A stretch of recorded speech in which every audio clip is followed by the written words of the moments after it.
Is it a thing? Are we calling it behind the scenes, or are we just DRC, BTS, DRC behind the scenes. Yeah, behind the scenes. Deeper Roots behind the scenes. This is Deeper Roots behind the scenes. BTS. We're going to talk about some often misunderstood subjects around coffee, or just like frequently asked questions that we have. First up, coffee seasonality. So did you know that coffee is actually a seasonally grown fruit from a tree? If you pay attention to our offering list, you'll notice that certain coffees from different parts of the world release at different times throughout the year. So the Central Americas will often release at the same time every year, and East African coffees will often release at the same time each year. And that's because it's harvested at different times throughout the year in different places. The flowers mature at different times of the year, and then like 9 months after that is when you can harvest, generally, plus or minus some weeks. So even take a spot like Tanzania even. Tanzania is massive. Tanzania is like the size of all 14 East Coast states minus Maine, so I guess 13. It's massive. So even southern Tanzania versus northern Tanzania, they have different harvest schedules. They're off, I think, even by like 6 full months. It's wild. So it just kind of just depends on where you are relative to the equator on the planet. But this also plays into the seasonality of our blends. So you'll notice that certain blends throughout the year, like Big Picture or Lassanaville, the components in the blends will change. We don't necessarily print those on the bag anymore because it makes it a little more evergreen. We're always blending to try to make those coffees taste exactly the same, but what goes in those blends will shift. We always want to keep what's in there very fresh. So halfway through the year, you may see Tanzania leave, and then PNG will come in because they're on different harvest schedules, and we want to keep those fresh coffees in because everyone's harvest and when they arrive in the United States is a bit different. But we try to play on that to keep all of our blends really fresh. So similar with seasonal blends like Bloom, which is out right now, and Summer Punch, which is coming.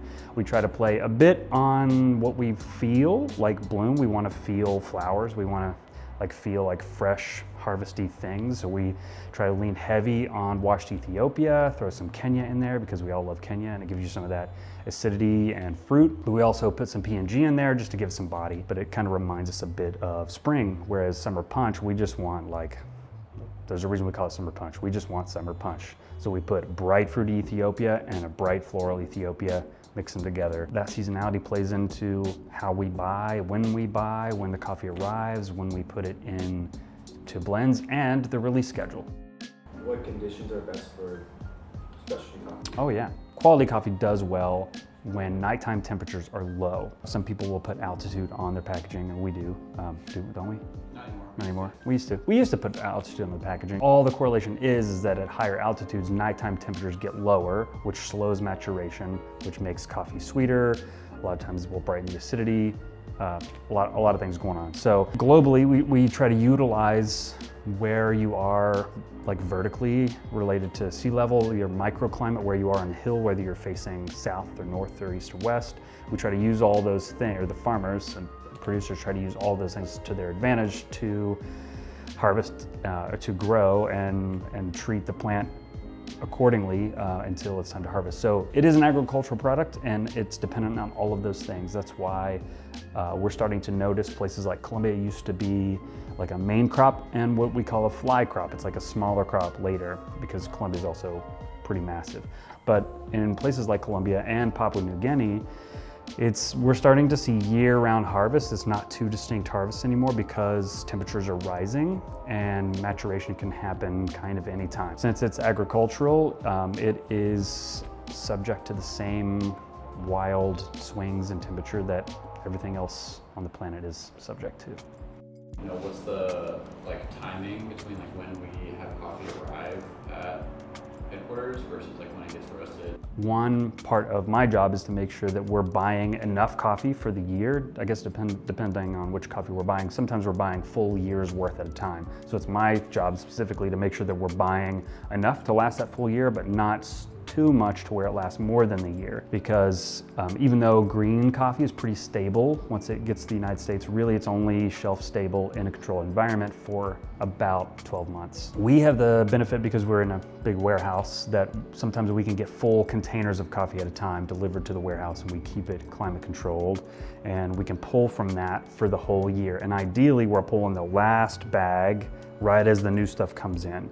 So we've been pretty good about that over the years, but even though coffee is pretty shelf stable, it does have a shelf life. So once you roast coffee, it's like 2 to 4 weeks, but once it arrives at our building, we have like 1 calendar year before we roast it, where we kind of really need to get it going. So we try to keep the coffee fresh and only have it around for a year. If we have it around for longer than a year, it's not going to taste, it starts to taste faded. The acidity drops off. The body is not as interesting. It can taste, it's stinky. It can start to taste a little dusty, cardboardy. We don't want that. We try to buy super quality coffee because the higher quality coffee you buy, the longer it will last. So we're trying to constantly work with producers who are really working to increase their quality practices so that it stays quality the entire time that we roast it, which reflects positively on them as a producer. I mean, you're like balancing like producer relationships with needs, which is like sometimes we just need a coffee to put in alchemy, like or whatever, like we need a coffee for some purpose, but also like you're trying to maintain these relationships with people. I mean, yeah, that is part of the trick, right? Like we always want interesting, fun coffees all the time. I want to release a new fun coffee every 2 weeks. But if I'm only buying 1 bag of coffee from each of these producers, like there's no feet to stand on for that sort of relationship. You're only buying like a few $100s worth of coffee at a time from these people. So when you can come in and buy 40,000 pounds worth of coffee, it goes a little bit longer with developing those relationships. So there's always that balancing act of keeping fun and interesting things going. That's why El Jardín is a good example.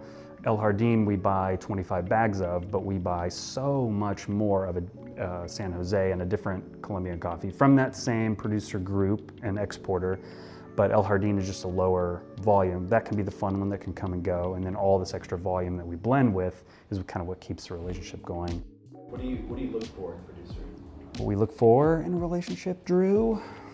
Really, most of the time I just look for who I want to have a beer with. Honestly, it's because, I mean, if you're working on like, especially now, coffee, anything agricultural, it's not just coffee, it's wine, anyone growing things right now, it's like getting more and more impossible.